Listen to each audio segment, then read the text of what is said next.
Bismillahirrahmanirrahim. In this specific lecture, we are going to talk about the preparation of alkenes के alkenes को prepare करने के लिए कौन कौन से मेथड्स को हम यूज़ कर सकते हैं।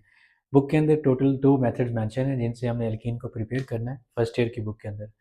तो अगर इन दोनों मेथड्स को देखें तो कलेक्टिवली दोनों लॉन्ग क्वेश्चन बन सकते हैं और इंडिविजुअली अकेला शॉर्ट क्वेश्चन के तौर पे पूछा जा सकता है। इसके साथ ही हम इस वीडियो में फिजिकल प्रॉपर्टीज़ ऑफ एल्कीन को भी इंशाल्लाह डिस्कस करते हैं। तो सबसे पहली बात कि अगर हमें एल्कीन्स को प्रिपेयर करना है तो इनकी प्रिपरेशन के लिए एक हम वे आउट यूज़ करते हैं, एक तरीका अपनाते हैं। दिस तरीका is called as elimination reaction. उस वे को हम क्या नाम देते हैं? Elimination reaction. हमने क्या करना है, कोई भी सैचुरेटेड मॉलिक्यूल लेना है और जिनमें एडजेसेंट एटम्स हों, कार्बन सपोज हमारे पास एडजेसेंट में कहते हैं साथ वालों को, इनके ऊपर से हम कोई भी दो जो एटम्स हैं उनको रिमूव करवा देंगे। जैसे एक पे हैलोजन है, एक पे एच है, तो इन दोनों को अगर हम रिमूव करवाएंगे तो ये जो दोनों जब यहाँ से रिमूव हो जाएंगे तो कार्बन कार्बन में क्या हो जाएगा? डबल बॉन्ड डेवलप हो जाएगा, जिससे हमारे पास एल्कीन प्रिपेयर हो जाएगी। तो ये हमारा रोड मैप है, इस वे में हमने चलना है कि सैचुरेटेड मॉलिक्यूल्स की एलिमिनेशन करवा के उनमें से कोई ये स्मॉलर मॉलिक्यूल वाटर या फिर हाइड्रोजन हैलाइड की फॉर्म में रिमूव करवाएंगे और आपके पास एल्कीन प्रिपेयर हो जाएगी। तो अगर हम बात करते हैं अपने पहले मेथड की, that is called as dehydration of alcohol. Dehydration का मतलब है रिमूवल ऑफ वाटर। ये आपने जो है डी ये वर्ड मीनिंग इसका याद रखना है कि that is removal of water. हम रिमूवल ऑफ वाटर करवाएंगे, किसके अंदर से करवाएंगे? Of alcohol. अल्कोहल लेंगे, अल्कोहल हर उस फैमिली को कहते हैं जिसके अंदर ये इस फैमिली को कहते हैं जिसमें OH जो है फंक्शनल ग्रुप के तौर पे पाया जाता है और एल्काइल ग्रुप है, OH फंक्शनल ग्रुप है अल्कोहल का। तो एक जनरल रिएक्शन में हम देख रहे हैं पहले कि कैसे हम ये प्रोसेस कर सकते हैं। तो आपके पास एक अल्कोहल है दैट इज CH3 जैसे ये वाला है, और ये CH2 है और ये OH है। इस अल्कोहल का नाम है हमारे पास एथानोल, या फिर इसको आप इथाइल अल्कोहल भी कहते होते हो। तो एथेनॉल हमने लिया, यहाँ पे बस मैंने उसको ओपन करके लिखा ताकि रिएक्शन को स्टडी करना आसान हो।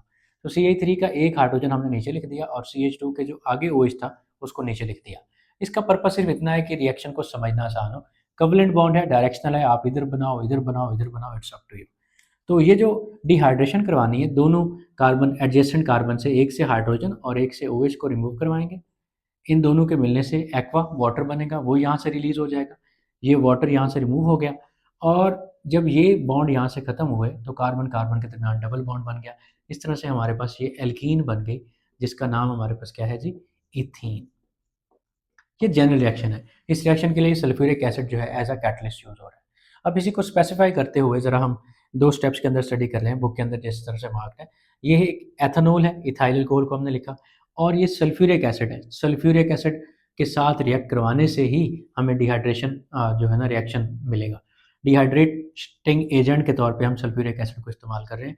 ये सल्फ्यूरिक एसिड को भी बस ओपन करके लिखा हुआ है, H और H2, और ये 3 ऑक्सीजन और एक ये H2SO4 ओवरऑल है। आप इस तरह से लिखोगे ना तो रिएक्शन को समझना याद करना आसान होगा।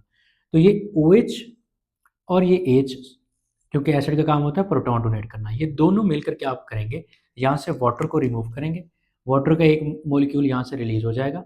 बाकी क्या बनेगा? बाकी देखें, इधर से लिखना स्टार्ट करें तो आप लिखेंगे पहले CH3, यहाँ पे मैं इसका प्रोडक्ट लिख रहा हूँ CH3, उसके बाद आप लिखोगे CH2, हमने लिख दिया। उसके बाद देखें, अब ये OH और H खत्म हो गया तो अगला जो बॉन्ड कार्बन का बनेगा इस ऑक्सीजन के साथ जाके बनेगा, और इस O के साथ आगे क्या है? SO3H। ये हमारा एक इंटरमीडिएट जो है ना प्रोडक्ट यहाँ पे बन गया। ठीक है, अब हमने क्या करना है? हाइड्रोजन सल्फेट की फॉर्म में। अब हमने क्या करना है? इसी रिएक्टेंट को यहाँ पे लेके आना है जो प्रोडक्ट वहाँ पे बना है, that is CH3 CH2 OSO3H। इसको हम करेंगे हीट। जब हीट करेंगे तो इसके अंदर से वाटर सल्फ्यूरिक एसिड जो है वो रिमूव हो जाएगा।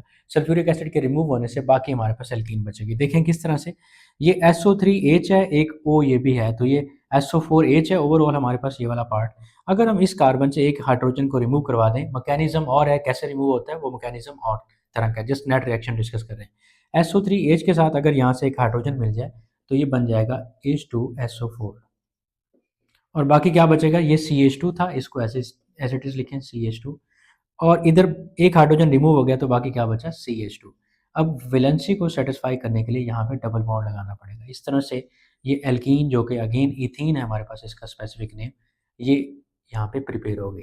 तो ये हमारा पहला एक इंपॉर्टेंट शॉर्ट क्वेश्चन है कि कैसे डिहाइड्रेशन ऑफ अल्कोहल से आप एल्कीन को प्रिपेयर कर सकते हो। दूसरा मेथड जो हमारे पास गिवन है that is dehydrohalogenation of alkyl halide. पहले हेडिंग को समझते हैं, उसी से आपको पूरा का पूरा क्वेश्चन समझ आ जाएगा। हेडिंग हमें क्या बता रही है? पहली बात, एल्काइल हैलाइड जो हमारी स्पीशी है वो क्या है? एल्काइल का मतलब आर और हैलाइड का मतलब हैलोजन। यहाँ पे आर एक्स को जनरली हम लोग एल्काइल हैलाइड का नाम देते हैं, एक ऑर्गेनिक क्लास है। आर की जगह कोई भी एल्काइल ग्रुप हो सकता है, CH3 C2H5 कुछ भी हो सकता है, और एक्स की जगह हैलोजन कोई भी आप अटैच कर सकते हो। और ये जो वर्ड है DE, DE का मतलब लिया जाता है रिमूवल। ऑर्गेनिक केमिस्ट्री में मोस्टली इसका मतलब रिमूवल लिया जाता है। हाइड्रो का मतलब आपने हाइड्रोजन को रिमूव करवाना है। हालो या हैलोजन का मतलब यहाँ पे एक्स को रिमूव करवाना है, ठीक है। एशन का मतलब होता है प्रोसेस, और एल्काइल हैलाइड यानी कि आपका रिएक्टेंट क्या है? एल्काइल हैलाइड है। इसके अंदर से आपने हाइड्रोजन और हैलोजन को रिमूव करवाना है तो आपके पास एल्कीन आ जाएगी। अब इसके रिएक्शन की अगर हम बात करते हैं, एक रिएक्शन दिया हुआ है, ये हमारा एल्काइल हैलाइड है। देखिए ये CH2 और ये H मिलके क्या बना रहे हैं? ये ऐसे इस तरह से होगा CH3, ये अब आपका हो गया एल्काइल ग्रुप ये वाला, ठीक है। और उसके आगे क्या है? अगेन CH2, तो ये अब आपका ग्रुप पूरा बन गया इथाइल, 2 कार्बन वाला। और आगे इसके लगा हुआ है Br, तो ये पूरा रिप्रेजेंट कर रहा है आर को और ये रिप्रेजेंट कर रहा है एक्स को। तो इस तरह से ये ओवरऑल हमने क्या बनाया हुआ है? Alkyl halide. इसको ओपन करके इसलिए लिखा है अगेन इस रिएक्शन को समझना आसान हो। तो CH3 का एक हाइड्रोजन हम नीचे पेंडेंट रख दिया और CH2 के साथ जो Br आगे लगा हुआ था इसको भी पेंडेंट कर दिया। तो हमने रिमूवल करवाना है हाइड्रोजन का और हैलोजन का। तो इन दोनों का अगर हम पोटेशियम हाइड्रोक्साइड के साथ रिएक्शन करवाते हुए इन दोनों का यहाँ से रिमूवल करवाएं in the presence of an alcohol as a solvent, तो हमारे पास एल्कीन बन जाएगी। किस तरह से आपने इस रिएक्शन को ऐसे टैकल करना है कि ये जो K है ये इस Br के साथ मिलेगा, यू विल गेट KBr, एक बाई प्रोडक्ट। और ये जो OH था यहाँ पे ये मिलेगा इस H के साथ और आपके पास बन जाएगा एक by product water. Main product हमारा बाकी बच जाएगा, ये बॉन्ड यहाँ से खत्म हो गए ये दोनों, तो कार्बन कार्बन के दरमियान डबल बॉन्ड डेवलप हो जाएगा and we will get an alkene that is CH2 double bond CH2। Again यहाँ पे हमारे पास इथीन जो कि एक एल्कीन है वो प्रिपेयर होगी। यहाँ तक प्रेपरेशन के दोनों मेथड हमारे कंप्लीट हो गए। साथ में फिजिकल प्रॉपर्टीज हैं 2 से 3 दी हुई हैं, तो ये भी शॉर्ट क्वेश्चन के तौर पे इंडिविजुअली पूछी जा सकती हैं। इनको हम अब डिस्कस करें कि फिजिकल प्रॉपर्टीज ऑफ एल्कीन्स क्या हैं। एल्कीन के जो फर्स्ट 3 मेंबर हैं, याद रखना है आपने, एल्कीन कार्बन नंबर 2 से आगे स्टार्ट होती है।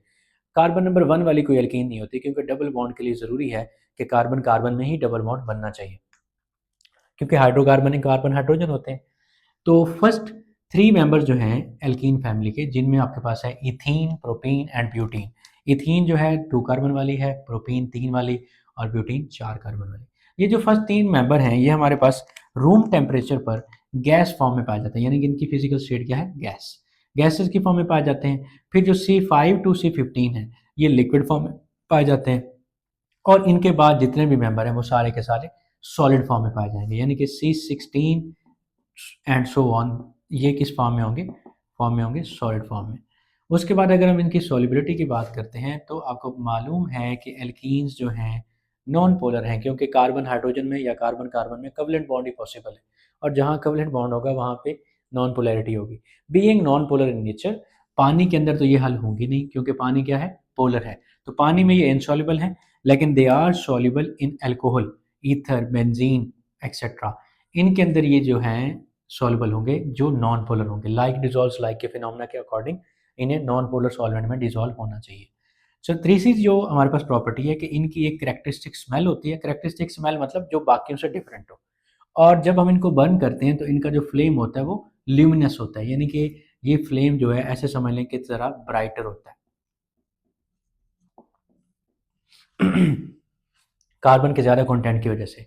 आखिरी property that is they are weakly polar in nature due to the sp2 hybridization. Alkene family के अंदर जब भी आप किसी कार्बन को देखेंगे तो उसके साथ डबल बॉन्ड होगा, और डबल बॉन्ड होने की वजह से हर कार्बन की जो हाइब्रिडाइजेशन होगी वो sp2 होगी, और जहाँ हाइब्रिडाइजेशन sp2 हो या sp हो वहाँ पे पोलैरिटी खुद ब खुद आ जाती है। और वो क्यों आती है? वो हाइब्रिडाइजेशन का कॉन्सेप्ट हमें बताता है। That's all about the physical properties and preparation of alkenes till now. Next time inshallah we will come up with the chemical reactions of alkene. Till then Allah Hafiz, दुआ में याद रखें। See you in next video.